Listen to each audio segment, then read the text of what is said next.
రాష్ట్రంలో కొత్త ప్రభుత్వం ఏర్పడి 100 రోజులైంది. ఈ 100 రోజులు అయి ప్రభుత్వ పరిపాలన ప్రారంభం కాగానే పెద్ద ఉపద్రవం వచ్చింది. కృష్ణానదికి గొప్ప వరదలు రావడం, ఆ వరదల్లో ఎన్నో వేల కుటుంబాలు నిర్వాసితులు కావడం, ప్రజలు అన్నవస్త్రాలకి అలమటించడం లాంటివి కూడా సంభవించాయి. అటువంటి విపత్కర సమయంలో రాష్ట్ర ముఖ్యమంత్రి గౌరవనీయులు శ్రీ నారా చంద్రబాబు నాయుడు గారు జేసీబీ ఎక్కి పడవలో ప్రయాణం చేస్తూ బురద నీటిలో నడుస్తూ ప్రజలందరికీ కూడా ధైర్యాన్ని కల్పించి నేనున్నాను, బెంగ పెట్టుకోవద్దు అని చెప్పి వాళ్లలో ఒక స్థైర్యాన్ని నెలకొల్పారు. అలాగే మంత్రులు, అధికారులు, అనధికారులు అందరూ కూడా ఆ కష్టంలో ఉన్న ప్రజలందరినీ ఆదుకోవాలి అని గొప్ప ఆర్తిని చూపించారు. ఈ సందర్భంగా ప్రత్యేకించి ప్రస్తావించవలసిన వారు పారిశుధ్య సిబ్బంది.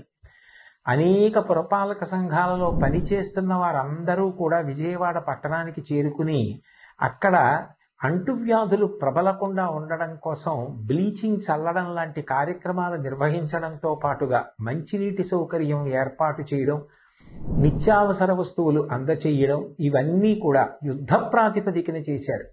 స్వచ్ఛంద సంస్థలకి సంబంధించినటువంటి అనేక మంది సభ్యులు, ప్రజలు, వ్యాపార సంస్థలు, విద్యా సంస్థలు ఇతోధికంగా విరాళాలను ప్రకటించాయి. నిజంగా ఇటువంటి కష్ట సమయంలో అందరూ ఏకోన్ముఖులై నడవడం, అటువంటి సమైక్యతాభావం చూపించడం చాలా చాలా గొప్ప విషయం.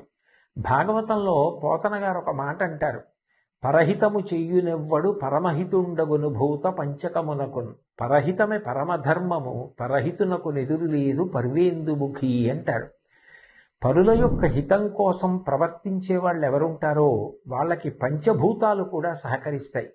ఇటువంటి కష్టకాలం వచ్చినప్పుడు ప్రజలందరూ కూడా ఒకే త్రాటి మీద నిలబడడం, అంత గొప్ప సమైక్యతా భావంతో కష్టంలో ఉన్న వాళ్ళందరినీ ఆదుకోవాలని ప్రయత్నించడం చాలా చాలా గొప్ప విషయం.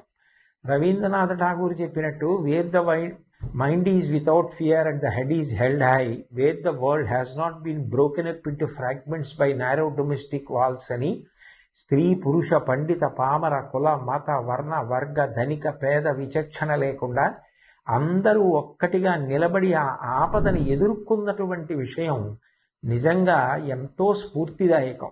రాబోయే కాలంలో కూడా సుపరిపాలన ప్రభుత్వం అందించడానికి, ప్రజలందరూ సమైక్యంగా ఉండి ప్రగతి బాటలో నడవడానికి కావలసినటువంటి మంచి బుద్ధి వైభవాన్ని పొందడానికి భగవంతుడు తన ఆశీర్వచనాన్ని అందించాలని, ఈ రాష్ట్రం బాగా వృద్ధిలోకి రావడానికి అది కారణం కావాలని నేను భగవంతుణ్ణి ప్రార్థన చేస్తూ, నిజంగా ఈ కష్టకాలంలో అంత గొప్పగా నిలబడిన అందరికీ నా హృదయపూర్వక నమస్కారాలు తెలియచేస్తూ సెలవు తీసుకుంటున్నాను.